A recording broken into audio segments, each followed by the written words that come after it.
One of the best words of wisdom that I ever received from my dad was when he once shared with me that majority of what we worry about do not end up materializing. See, it's in light of that I think about a question that has lived through many generations and continues to live through today. A question that has crippled many dreams and stifled many great minds. A question that has caused many purposes yet to be birthed for the fear of what could be.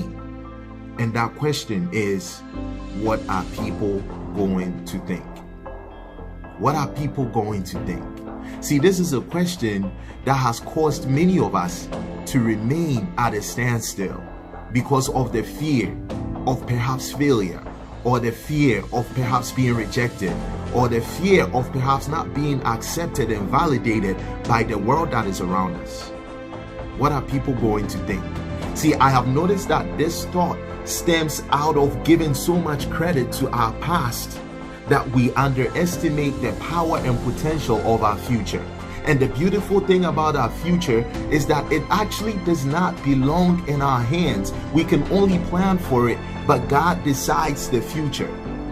So that tells us that we don't have to be so focused on what people are going to think, but we need to be so focused on what God thinks of us, since He made us and has an intended purpose for our lives. See, the beauty of not worrying so much about what people think of you is that you get to live your significance, which the world needs more than your acceptance. Because when you are significant, you shine, you glow, you stand out, you become useful and not used. You serve a purpose and not just live and exist.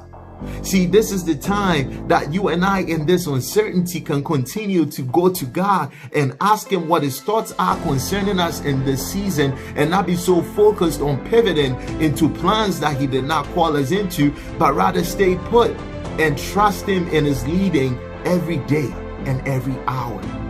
You see, the beauty of not being worried about what people think is not falling into the trap of the two words that can water down faith.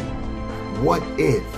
See, what if has held many of us from stepping out and making bold decisions. What if has caused many of us to just remain at the shore. And by the way, one of my favorite quotes is that a ship is safe at the harbor, but that's not what ships are made for. See, you can keep a beautiful ship at the harbor, but the usefulness of that ship is not until it's set to sail. And yes, a storm may come, but you can adjust the sails. And you adjust the sails when you rest on the promises of God for your life, because He is the one that can anchor your soul. See, the future is not so much in what people can think of us, which changes from time to time, but a God who knows you and I, whose words and thoughts is never changed.